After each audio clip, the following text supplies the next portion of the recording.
औरोज़ या बॉस प्राइमेजीनियस एक विशाल और शक्तिशाली जंगली बैल था जो यूरोप, एशिया और उत्तरी अफ्रीका में पाया जाता था। भारत में इसका उपप्रजाति रूप बॉस प्राइमेजीनियस नोमैडिकस यानी इंडियन औरॉक्स के नाम से जाना जाता था। इनका शरीर बेहद बड़ा और ताकतवर होता था। कंधे की ऊंचाई लगभग 1.7 से 1.9 मीटर तक होती थी। काले या गहरे भूरे रंग की खाल, लंबे और मुड़े हुए सींग और चौड़ा माथा, इन्हें देखकर किसी भी शिकारी के रोंगटे खड़े हो जाते थे।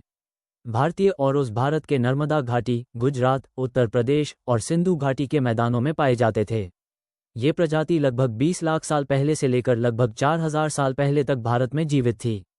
सिंधु सभ्यता की खुदाइयों में भी औरोज़ जैसी आकृतियां पाई गई हैं, जिससे पता चलता है कि उस समय यह मनुष्यों के बहुत करीब था।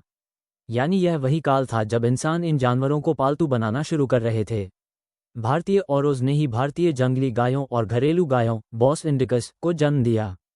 यानी हमारी देसी गायें, जैसे गिर, साहिवाल, थारपारकर आदि की जड़ें इसी प्राचीन औरोज़ तक जाती हैं। पालतूकरण की यह प्रक्रिया लगभग 8000 साल पहले शुरू हुई थी। धीरे धीरे इंसानों ने इन्हें दूध, खेती और बोझ ढोने के काम में इस्तेमाल करना शुरू कर दिया। भारतीय औरोज़ का विनाश कई कारणों से हुआ। जंगलों की कटाई और खेती के विस्तार से इनका आवास नष्ट हुआ। इंसानों ने इनके शिकार को बढ़ा दिया। पालतू मवेशियों के साथ प्रतिस्पर्धा ने भी इन्हें कमजोर किया। आखिरी भारतीय औरोज़ लगभग 2000 ईसा पूर्व के आसपास लुप्त हो गए माने जाते हैं। लेकिन इनके जीन आज भी हमारी देसी गायों में जिंदा हैं। औरोज़ सिर्फ एक प्रजाति नहीं, बल्कि प्राकृतिक विकास का प्रतीक हैं। वे बताते हैं कि कैसे जंगली जानवर इंसान के साथ मिलकर सभ्यता का हिस्सा बने। आज दुनिया भर में वैज्ञानिक इन प्राचीन प्रजातियों को द एक्सटिंक्शन प्रोजेक्ट्स के जरिए दोबारा लाने की कोशिश कर रहे हैं। हालांकि भारतीय औरोज़ को वापस लाना लगभग असंभव है, लेकिन उनका डीएनए आज भी भारतीय नस्लों में संरक्षित है।